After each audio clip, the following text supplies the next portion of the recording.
Hello vous! Je suis trop contente de vous retrouver pour la suite de Madame Bovary et honnêtement je ne sais pas pourquoi je suis aussi enthousiaste après avoir fait ma petite toilette matinale, ce qui fait que je suis rougif parce que en fait on se rend compte que Emma est en train de se faire avoir comme une bleue par Rodolphe. Déjà ce prénom Rodolphe, ça présage que ça pue, tu vois. Enfin pas du tout, pauvre Rodolphe. Je sais pas si vous connaissez des Rodolphe, mais au cas où, c'est pas contre eux, mais là, ah.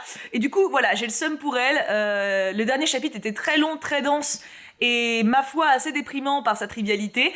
On va espérer du mieux pour aujourd'hui, même si j'ai peur que justement Rodolphe continue son travail de sape pour faire craquer Emma et la faire tomber dans ses filets. Et on est à la moitié du livre, c'est un succès. Allons-y, du coup nous sommes toujours à la partie 2, on attaque avec le chapitre 9, la lecture d'aujourd'hui.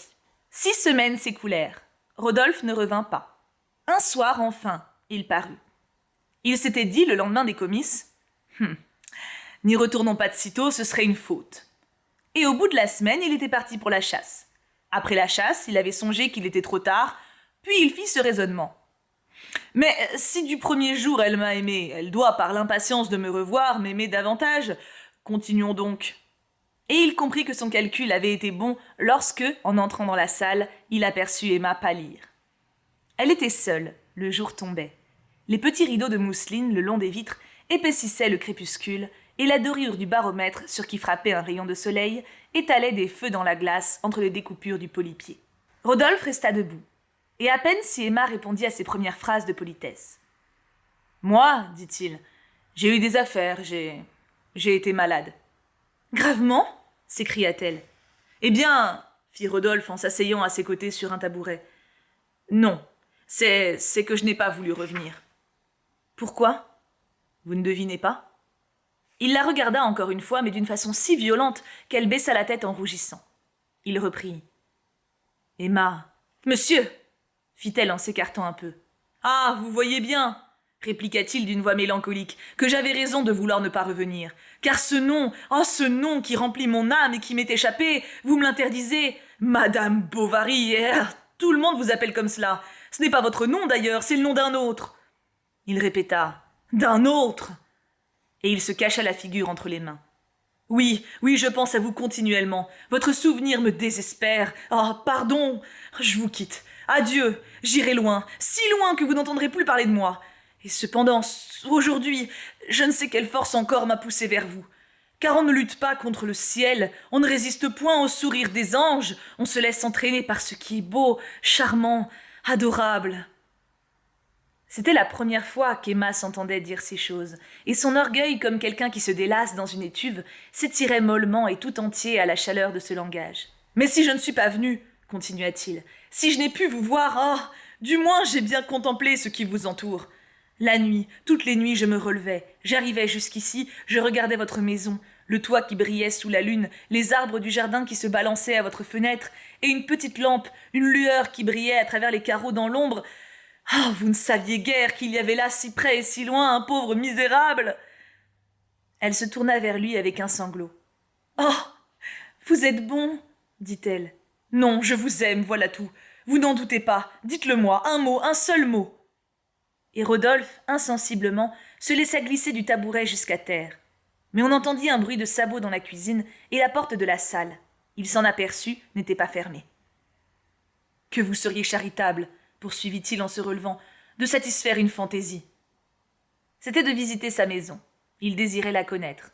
Et, Madame Bovary, n'y voyant point d'inconvénient, ils se levaient tous les deux quand Charles entra. « Bonjour, docteur, » lui dit Rodolphe.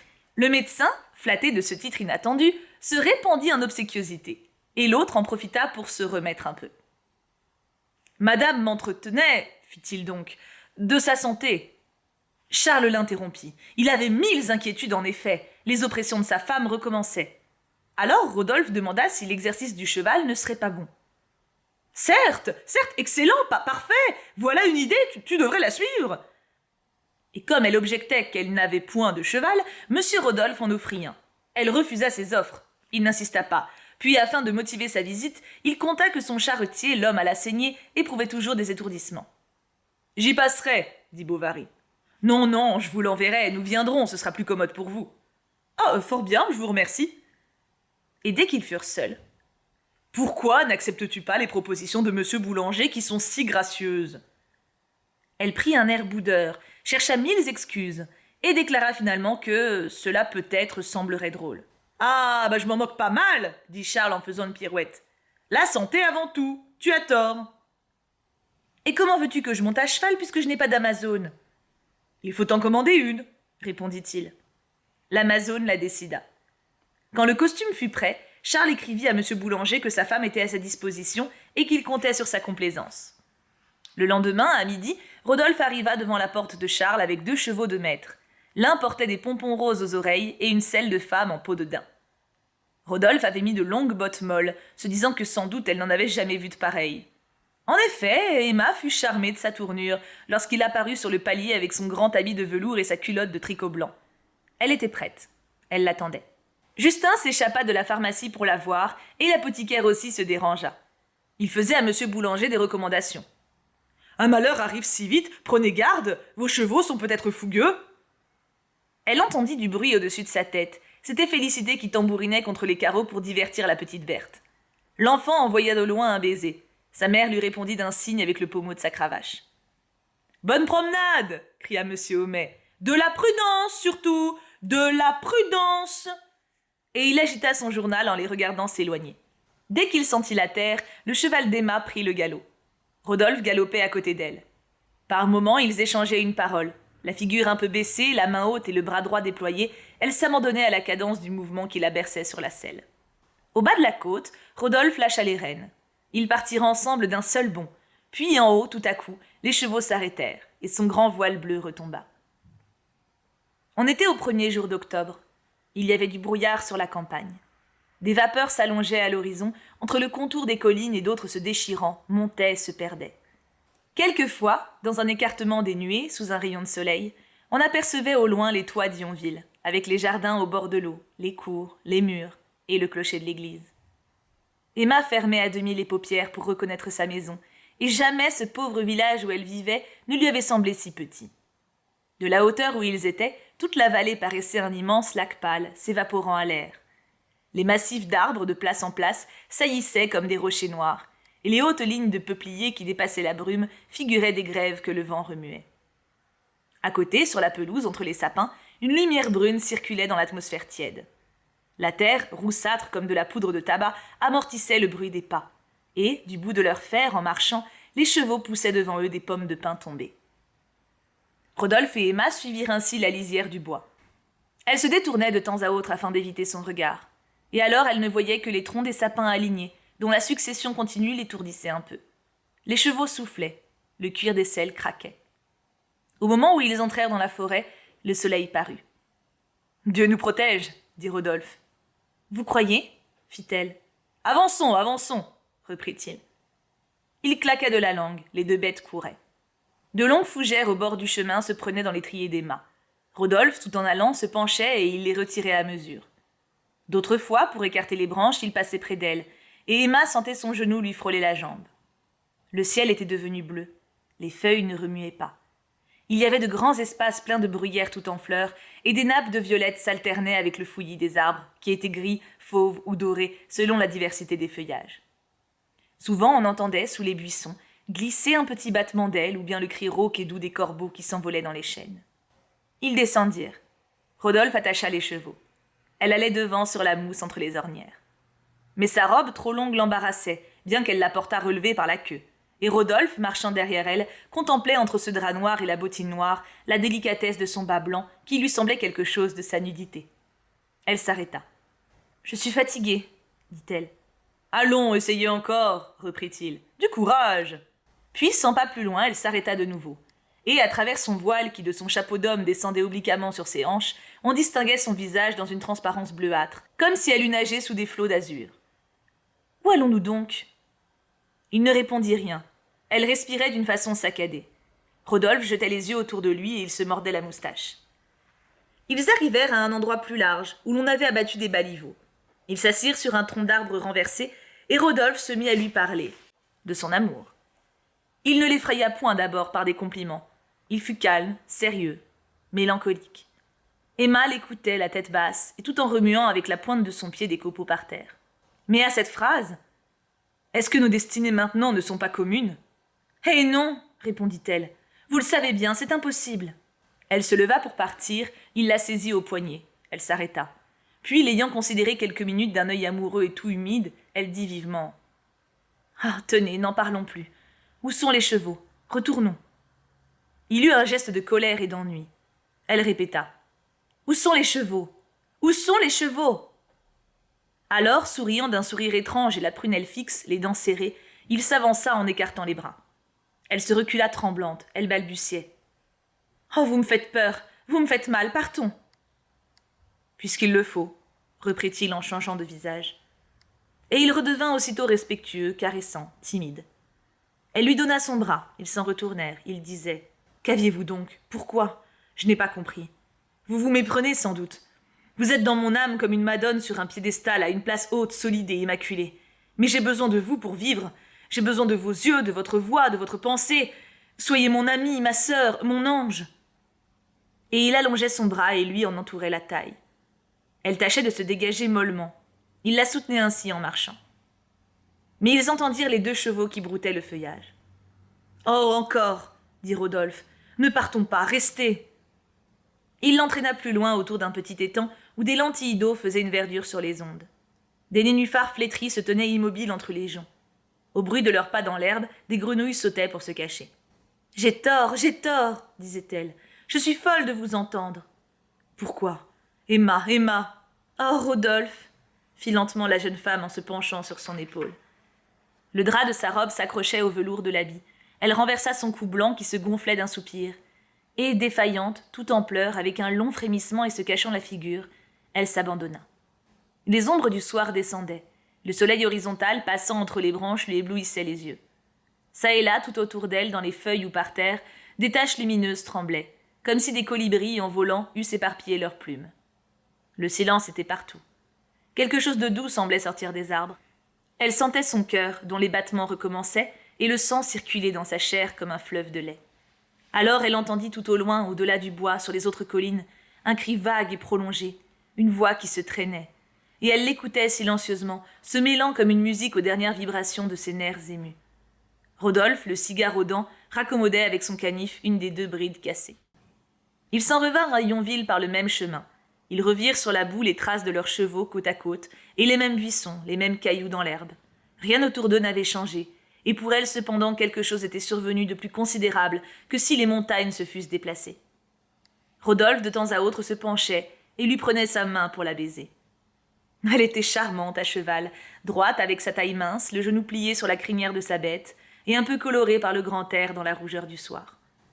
En entrant dans Yonville, elle caracola sur les pavés. On la regardait des fenêtres. Son mari, au dîner, lui trouva bonne mine, mais elle eut l'air de ne pas l'entendre lorsqu'il s'informa de sa promenade, et elle restait le coude au bord de son assiette entre les 2 bougies qui brûlaient. « Emma !» dit-il. « Quoi ?»« Eh bien, j'ai passé cet après-midi chez monsieur Alexandre. Il a une ancienne pouliche encore fort belle, un peu couronnée seulement, et qu'on aurait, je suis sûr, pour une 100 d'écus. » Il ajouta. « Pensant même que cela te serait agréable, je l'ai retenue. Je l'ai achetée. Ai-je bien fait? Dis-moi donc. » Elle remua la tête en signe d'assentiment, puis un quart d'heure après. « Sors-tu ce soir ?» demanda-t-elle. « Oui, pourquoi ?»« Oh, rien. Rien, mon ami. » Et dès qu'elle fut débarrassée de Charles, elle monta s'enfermer dans sa chambre. D'abord, ce fut comme un étourdissement. Elle voyait les arbres, les chemins, les fossés. Rodolphe. Et elle sentait encore l'étreinte de ses bras, tandis que le feuillage frémissait et que les joncs sifflaient. Mais en s'apercevant dans la glace, elle s'étonna de son visage. Jamais elle n'avait eu les yeux si grands, si noirs, ni d'une telle profondeur. Quelque chose de subtil et pendu sur sa personne la transfigurait. Elle se répétait « J'ai un amant, un amant !» se délectant à cette idée comme à celle d'une autre puberté qui lui serait survenue. Elle allait donc posséder enfin ces joies de l'amour, cette fièvre du bonheur dont elle avait désespéré. Elle entrait dans quelque chose de merveilleux, où tout serait passion, extase, délire. Une immensité bleuâtre l'entourait. Les sommets du sentiment étincelaient sous sa pensée, et l'existence ordinaire n'apparaissait qu'au loin, tout en bas, dans l'ombre, entre les intervalles de ses hauteurs. Alors elle se rappela les héroïnes des livres qu'elle avait lus, et la légion lyrique de ces femmes adultères se mit à chanter dans sa mémoire avec des voix de sœurs qui la charmaient. Elle devenait elle-même comme une partie véritable de ses imaginations. et réalisait la longue rêverie de sa jeunesse en se considérant dans ce type d'amoureuse qu'elle avait tant envié. D'ailleurs, Emma éprouvait une satisfaction de vengeance. N'avait-elle pas assez souffert ? Mais elle triomphait maintenant, et l'amour, si longtemps contenu, jaillissait tout entier avec des bouillonnements joyeux. Elle le savourait sans remords, sans inquiétude, sans trouble. La journée du lendemain se passa dans une douceur nouvelle. Ils se firent des serments. Elle lui raconta ses tristesses. Rodolphe l'interrompit par des baisers, et elle lui demandait, en le contemplant les paupières à demi closes, de l'appeler encore par son nom et de répéter qu'il l'aimait. C'était dans la forêt comme la veille, sous une hutte de sabotier. Les murs en étaient de paille et le toit descendait si bas qu'il fallait se tenir courbé. Ils étaient assis l'un contre l'autre sur un lit de feuilles sèches. À partir de ce jour-là, ils s'écrivirent régulièrement tous les soirs. Emma portait sa lettre au bout du jardin, près de la rivière, dans une fissure de la terrasse. Rodolphe venait l'y chercher et en plaçait une autre qu'elle accusait toujours d'être trop courte. Un matin que Charles était sorti dès avant l'aube, elle fut prise par la fantaisie de voir Rodolphe à l'instant. On pouvait arriver promptement à la Huchette, y rester 1 heure et être rentré dans Yonville que tout le monde serait encore endormi. Cette idée la fit halter de convoitise, et elle se trouva bientôt au milieu de la prairie, où elle marchait à pas rapides sans regarder derrière elle. Le jour commençait à paraître. Emma, de loin, reconnut la maison de son amant, dont les 2 girouettes à queue d'aronde se découpaient en noir sous le crépuscule pâle. Après la cour de la ferme, il y avait un corps de logis qui devait être le château. Elle y entra comme si les murs, à son approche, se fussent écartés d'eux-mêmes. Un grand escalier droit montait vers un corridor. Emma tourna la clenche d'une porte, et tout à coup, au fond de la chambre, elle aperçut un homme qui dormait. C'était Rodolphe. Elle poussa un cri. « Te voilà !» répétait-il. « Comment as-tu fait pour venir ? Oh, ta robe est mouillée !»« Je t'aime !» répondit-elle en lui passant les bras autour du cou. Cette première audace lui ayant réussi, chaque fois maintenant que Charles sortait de bonne heure, Emma s'habillait vite et descendait à pas de loup le perron qui conduisait au bord de l'eau. Mais quand la planche aux vaches était levée, il fallait suivre les murs qui longeaient la rivière. La berge était glissante, elle s'accrochait de la main pour ne pas tomber au bouquet de ravenelles flétries. Puis elle prenait à travers des champs en labour, où elle enfonçait, trébuchait et empêtrait ses bottines minces. Son foulard noué sur sa tête s'agitait au vent dans les herbages. Elle avait peur des bœufs et elle se mettait à courir. Elle arrivait essoufflée, les joues roses et exhalant de toute sa personne un frais parfum de sève, de verdure et de grand air. Rodolphe, à cette heure-là, dormait encore. C'était comme une matinée de printemps qui entrait dans sa chambre. Les rideaux jaunes le long des fenêtres laissaient passer doucement une lourde lumière blonde. Emma tâtonnait en clignant des yeux, tandis que les gouttes de rosée suspendues à ses bandeaux faisaient comme une auréole de topaze tout autour de sa figure.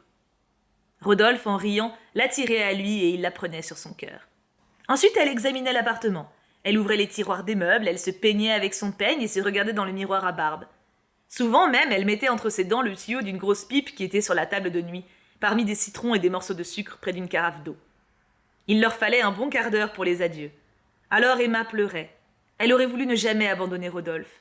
Quelque chose de plus fort qu'elle la poussait vers lui, si bien qu'un jour, la voyant survenir à l'improviste, il fronça le visage comme quelqu'un de contrarié. « Qu'as-tu donc » dit-elle. « Souffres-tu ? Parle-moi » Enfin, il déclara d'un air sérieux que ses visites devenaient imprudentes et qu'elle se compromettait.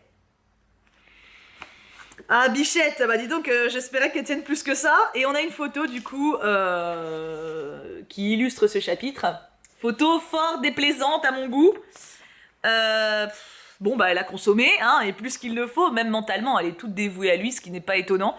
On continue, chapitre 10. Peu à peu, ses craintes de Rodolphe la gagnèrent. L'amour l'avait enivrée d'abord, et elle n'avait songé à rien au-delà. Mais à présent qu'il était indispensable à sa vie, elle craignait d'en perdre quelque chose, ou même qu'il ne fût troublé.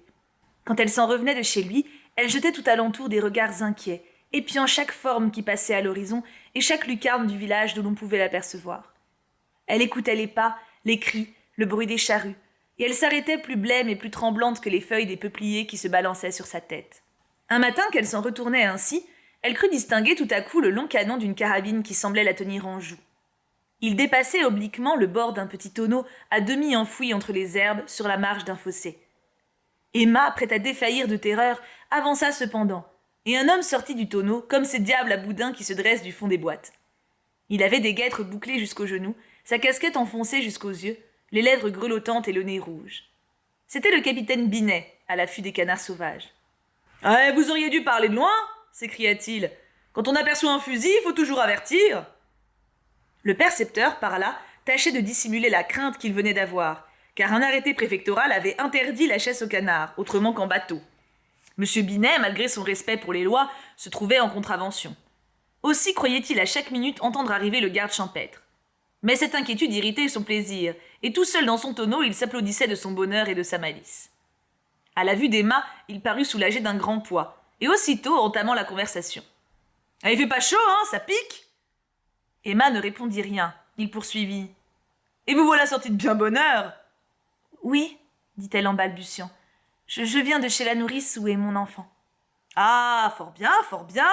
Quant à moi, tel que vous me voyez, dès la pointe du jour, je suis là.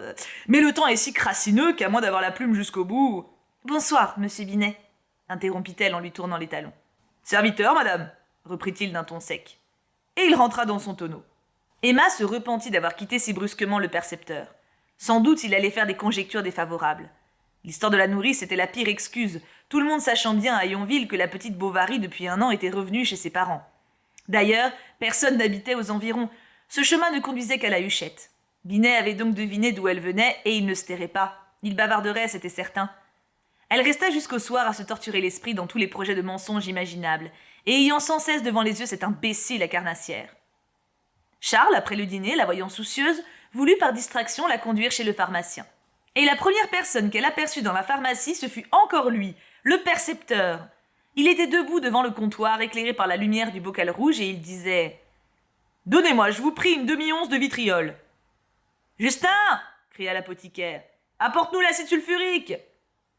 Puis à Emma, qui voulait monter dans l'appartement de Madame Homais. « Non, non, non, restez, c'est pas la peine, elle va descendre. Chauffez-vous au poêle en attendant. Excusez-moi, hein. Bonjour, docteur !» Car le pharmacien se plaisait beaucoup à prononcer ce mot docteur, comme si, en l'adressant à un autre, il en fit rejaillir sur lui-même quelque chose de la pompe qu'il y trouvait.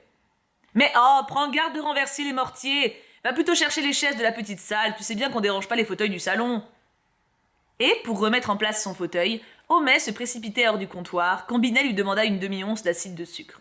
« Acide de sucre ?» fit le pharmacien dédaigneusement. « Je ne connais pas, j'ignore. Vous voulez peut-être de l'acide oxalique ? C'est oxalique, n'est-il pas vrai ?» Binet expliqua qu'il avait besoin d'un mordant pour composer lui-même une eau de cuivre avec quoi dérouiller diverses garnitures de chasse. Emma tressaillit. Le pharmacien se mit à dire « Ah, en effet, le temps n'est pas propice à cause de l'humidité, hein. » « Cependant, reprit le percepteur d'un air finaud, il y a des personnes qui s'en arrangent. » Elle étouffait. « Donnez-moi encore !»« il ne s'en ira donc jamais, pensait-elle. Une demi-once d'arcanson et de térébenthine, 4 onces de cire jaune et 3 demi-onces de noir animal, s'il vous plaît, pour nettoyer les cuirs vernis de mon équipement. » L'apothicaire commençait à tailler de la cire quand Madame Homais parut avec Irma dans ses bras, Napoléon à ses côtés et Athalie qui la suivait. Elle alla s'asseoir sur le banc de velours contre la fenêtre et le gamin s'accroupit sur un tabouret tandis que sa sœur aînée rôdait autour de la boîte à jujubes près de son petit papa. Celui-ci emplissait des entonnoirs et bouchait des flacons. Il collait des étiquettes, il confectionnait des paquets. On se taisait autour de lui et l'on entendait seulement de temps à autre teinter les poids dans les balances avec quelques paroles basses du pharmacien donnant des conseils à son élève. « Comment va votre jeune personne ?» demanda tout à coup Madame Homais. « Silence !» exclama son mari qui écrivait des chiffres sur le cahier de brouillon. « Pourquoi ne l'avez-vous pas amené ?» reprit-elle à demi-voix. « Chut, chut !» fit Emma en désignant du doigt l'apothicaire. Mais Binet, tout entier à la lecture de l'addition, n'avait rien entendu probablement. Enfin il sortit. Alors Emma, débarrassée, poussa un grand soupir. « Comme vous respirez fort !» dit Madame Homais. « C'est qu'il fait un peu chaud !» répondit-elle. Ils s'avisèrent donc le lendemain à organiser leur rendez-vous. Emma voulait corrompre sa servante par un cadeau, mais il eût mieux valu découvrir à Yonville quelques maisons discrètes. Rodolphe promit d'en chercher une. Pendant tout l'hiver, 3 ou 4 fois la semaine, à la nuit noire, il arrivait dans le jardin. Emma, tout exprès, avait retiré la clé de la barrière que Charles crut perdue. Pour l'avertir, Rodolphe jetait contre les persiennes une poignée de sable. Elle se levait en sursaut, mais quelquefois il lui fallait attendre, car Charles avait la manie de bavarder au coin du feu et il n'en finissait pas. Elle se dévorait d'impatience. Si ses yeux l'avaient pu, ils l'eussent fait sauter par les fenêtres. Enfin, elle commençait sa toilette de nuit, puis elle prenait un livre et continuait à lire fort tranquillement, comme si la lecture lui amusait. Mais Charles, qui était au lit, l'appelait pour se coucher. « Viens donc, Emma !» disait-il. « Il est temps !»« Oui, oui, j'y vais !» répondait-elle. Cependant, comme les bougies l'éblouissaient, il se tournait vers le mur et s'endormait. Elle s'échappait en retenant son haleine, souriante, palpitante, déshabillée. Rodolphe avait un grand manteau. Il l'en enveloppait tout entière, et passant le bras autour de sa taille, il l'entraînait sans parler jusqu'au fond du jardin. C'était sous la tonnelle, sur ce même banc de bâtons pourris où autrefois Léon la regardait si amoureusement durant les soirs d'été. Elle ne pensait guère à lui maintenant. Les étoiles brillaient à travers les branches du jasmin sans feuilles. Ils entendaient derrière eux la rivière qui coulait, et de temps à autre sur la berge, le claquement des roseaux secs. Des massifs d'ombre, çà et là, se bombaient dans l'obscurité, et parfois, frissonnant tous d'un seul mouvement, ils se dressaient et se penchaient comme d'immenses vagues noires qui se fussent avancées pour les recouvrir. Le froid de la nuit les faisait s'étreindre davantage. Les soupirs de leurs lèvres leur semblaient plus forts. Leurs yeux, qu'ils entrevoyaient à peine, leur paraissaient plus grands. Et au milieu du silence, il y avait des paroles dites tout bas qui tombaient sur leur âme avec une sonorité cristalline et qui s'y répercutaient en vibrations multipliées. Lorsque la nuit était pluvieuse, il s'allait réfugier dans le cabinet aux consultations, entre le hangar et l'écurie. Elle allumait un des flambeaux de la cuisine qu'elle avait caché derrière les livres. Rodolphe s'installait là comme chez lui. La vue de la bibliothèque et du bureau de tout l'appartement, enfin, excitait sa gaieté. Et il ne pouvait se retenir de faire sur Charles quantité de plaisanteries qui embarrassaient Emma. Elle eût désiré le voir plus sérieux, et même plus dramatique à l'occasion, comme cette fois où elle crut entendre dans l'allée un bruit de pas qui s'approchait. « On vient !» dit-elle. Il soufflait la lumière. « As-tu tes pistolets ?»« Pourquoi ?»« Mais pour te défendre ?» reprit Emma. « Est-ce de ton mari ?» Le pauvre garçon. Et Rodolphe acheva sa phrase avec un geste qui signifiait « je l'écraserai d'une chiquenaude ». Elle fut ébahie de sa bravoure, bien qu'elle y sentît une sorte d'indélicatesse et de grossièreté naïve qui la scandalisa. Rodolphe réfléchit beaucoup à cette histoire de pistolet. Si elle avait parlé sérieusement, cela était fort ridicule, pensait-il. Odieux même, car il n'avait lui aucune raison de haïr ce bon Charles, n'étant pas ce qu'il s'appelle dévoré de jalousie. Et à ce propos, Emma lui avait fait un grand serment qu'il ne trouvait pas non plus du meilleur goût. D'ailleurs, elle devenait bien sentimentale. Il avait fallu échanger des miniatures, on s'était coupé des poignées de cheveux, et elle demandait à présent une bague, un véritable anneau de mariage en signe d'alliance éternelle. Souvent, elle lui parlait des cloches du soir ou des voix de la nature, puis elle l'entretenait de sa mère à elle et de sa mère à lui. Rodolphe l'avait perdue depuis 20 ans. Emma, néanmoins, l'en consolait avec des mièvreries de langage, comme on eût fait à un marmot abandonné, et même lui disait quelquefois en regardant la lune « Je suis sûre que là-haut, ensemble, elles approuvent notre amour. » Oh, mais elle était si jolie. Il en avait possédé si peu d'une candeur pareille. Cet amour sans libertinage était pour lui quelque chose de nouveau, et qui, le sortant de ses habitudes faciles, caressait à la fois son orgueil et sa sensualité. L'exaltation d'Emma, que son bon sens bourgeois dédaignait, lui semblait au fond du cœur charmante, puisqu'elle s'adressait à sa personne. Alors, sûr d'être aimé, il ne se gêna pas et insensiblement ses façons changèrent.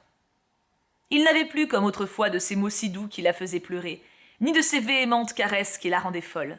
Si bien que leur grand amour où elle vivait plongée parut se diminuer sous elle comme l'eau d'un fleuve qui s'absorberait dans son lit. Et elle aperçut la vase. Elle n'y voulut pas croire, elle redoubla de tendresse. Et Rodolphe, de moins en moins, cacha son indifférence.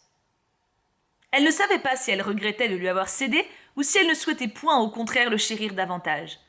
L'humiliation de se sentir faible se tournait en une rancune que les voluptés tempéraient. Ce n'était pas de l'attachement, c'était comme une séduction permanente. Il la subjuguait, elle en avait presque peur. Les apparences néanmoins étaient plus calmes que jamais, Rodolphe ayant réussi à conduire l'adultère selon sa fantaisie, et au bout de 6 mois, quand le printemps arriva, ils se trouvaient l'un vis-à-vis de l'autre comme 2 mariés qui entretiennent tranquillement une flamme domestique. C'était l'époque où le père Rouault envoyait sa dinde en souvenir de sa jambe remise. Le cadeau arrivait toujours avec une lettre.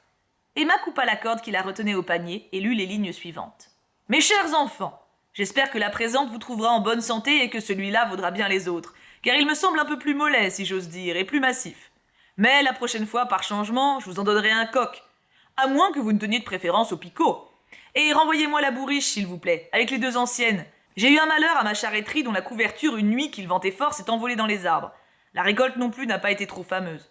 Enfin, je ne sais pas quand j'irai vous voir. Ça m'est tellement difficile de quitter maintenant la maison depuis que je suis seule, ma pauvre Emma. » Et il y avait ici un intervalle entre les lignes, comme si le bonhomme lui laissait tomber sa plume pour rêver quelque temps. Quant à moi, je vais bien, sauf un rhume que j'ai attrapé l'autre jour à la foire d'Yvetot où j'étais parti pour retenir un berger ayant mis le mien dehors, par suite de sa trop grande délicatesse de bouche. Comme on est à plaindre avec tous ces brigands-là... Du reste, c'était aussi un malhonnête. J'ai appris d'un colporteur qui, voyageant cet hiver par votre pays, s'est fait arracher une dent, que Bovary travaillait toujours dur. Ça ne m'étonne pas et il m'a montré sa dent. Nous avons pris un café ensemble. Je lui ai demandé s'il t'avait vu, il m'a dit que non, mais qu'il avait vu dans l'écurie 2 animaux. D'où je conclus que le métier roule. Tant mieux, mes chers enfants, et que le bon Dieu vous envoie tout le bonheur imaginable. Il me fait deuil de ne pas connaître encore ma bien-aimée petite fille, Berthe Bovary. J'ai planté pour elle dans le jardin sous ta chambre un prunier de prunes d'avoine, et je ne veux pas qu'on y touche, si ce n'est pour lui faire plus tard des compotes que je garderai dans l'armoire à son attention, quand elle viendra. Adieu, mes chers enfants, je t'embrasse ma fille, vous aussi mon gendre, et la petite sur les 2 joues. Je suis, avec bien des compliments, votre tendre père, Théodore Rouault. Elle resta quelques minutes à tenir entre ses doigts ce gros papier. Les fautes d'orthographe s'y enlaçaient les unes aux autres, et Emma poursuivait la pensée douce qui caquetait tout au travers comme une poule à demi cachée dans une haie d'épines. On avait séché l'écriture avec les cendres du foyer, car un peu de poussière grise glissa de la lettre sur sa robe. Et elle crut presque apercevoir son père, se courbant vers l'âtre pour saisir les pincettes. Comme il y avait longtemps qu'elle n'était plus auprès de lui. Sur l'escabeau dans la cheminée, quand elle faisait brûler le bout d'un bâton à la grande flamme des joncs marins qui pétillaient, elle se rappela des soirs d'été tout pleins de soleil. Les poulains hennissaient quand on passait et galopaient. Il y avait sous sa fenêtre une ruche à miel, et quelquefois les abeilles, tournoyant dans la lumière, frappaient contre les carreaux comme des balles d'or rebondissantes. Quel bonheur dans ce temps-là! Quelle liberté! Quel espoir! Quelle abondance d'illusions! Il n'en restait plus maintenant. Elle en avait dépensé à toutes les aventures de son âme, par toutes les conditions successives, dans la virginité, dans le mariage et dans l'amour, les perdant ainsi continuellement le long de sa vie, comme un voyageur qui laisse quelque chose de sa richesse à toutes les auberges de la route. Mais qui donc la rendait si malheureuse? Où était la catastrophe extraordinaire qui l'avait bouleversée? Et elle releva la tête, regardant autour d'elle, comme pour chercher la cause de ce qui la faisait souffrir. Un rayon d'avril chatoyait sur les porcelaines de l'étagère. Le feu brûlait. Elle sentait sous ses pantoufles la douceur du tapis. Le jour était blanc, l'atmosphère tiède, et elle entendit son enfant qui poussait des éclats de rire. La petite fille se roulait alors sur le gazon au milieu de l'herbe qu'on fanait. Elle était couchée à plat ventre en haut d'une meule. Sa bonne la retenait par la jupe. Lestiboudois ratissait à côté, et, chaque fois qu'il s'approchait, elle se penchait en battant l'air de ses 2 bras. « Amenez-la moi !» dit sa mère, se précipitant pour l'embrasser. « Comme je t'aime, ma pauvre enfant, comme je t'aime !» Puis, s'apercevant qu'elle avait le bout des oreilles un peu sales, elle sonna vite pour avoir de l'eau chaude et la nettoya, la changea de linge, de bas, de souliers, fit 1000 questions sur sa santé comme au retour d'un voyage. Et enfin, la baisant encore et pleurant un peu, elle la remit aux mains de la domestique, qui restait fort ébahie devant cet excès de tendresse. Rodolphe, le soir, la trouva plus sérieuse que d'habitude. « Cela se passera, jugea-t-il. C'est un caprice. » Et il manqua consécutivement 3 rendez-vous. Quand il revint, elle se montra froide et presque dédaigneuse. « Ah, tu perds ton temps, ma mignonne. » Et il eut l'air de ne point remarquer ses soupirs mélancoliques ni le mouchoir qu'elle tirait. C'est alors qu'Emma se repentit. Elle se demanda même pourquoi donc elle exécrait Charles, et s'il n'eût pas été meilleur de le pouvoir aimer. Mais il n'offrait pas grande prise à ses retours de sentiments, si bien qu'elle demeurait fort embarrassée dans sa velléité de sacrifice, lorsque l'apothicaire vint à propos lui fournir une occasion. Et c'est la fin du second chapitre du jour. Dieu merci, ils avaient une taille un peu plus raisonnable cette fois-ci.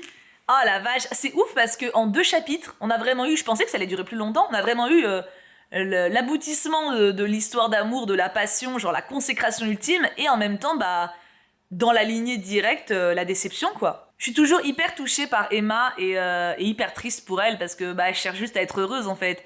Elle cherche juste à trouver cette petite étincelle qui lui rendrait la vie accessible et atteignable. C'est dommage, c'est un beau gâchis. Hein. Du coup, je vous laisse là. J'ai hâte d'avoir vos retours en commentaire, comme d'habitude, sous les 2 chapitres qu'on a découverts aujourd'hui. Et j'espère quelque chose de plus doux et serein pour la semaine prochaine. En fait, c'est ouf parce que je sais que c'est pas... Genre qu'Emma n'est pas faite malheureusement pour le bonheur, mais je peux pas m'empêcher de le souhaiter pour elle quand même. Mouah, je vous fais plein de bisous et je vous souhaite plein de belles lectures d'ici dimanche prochain.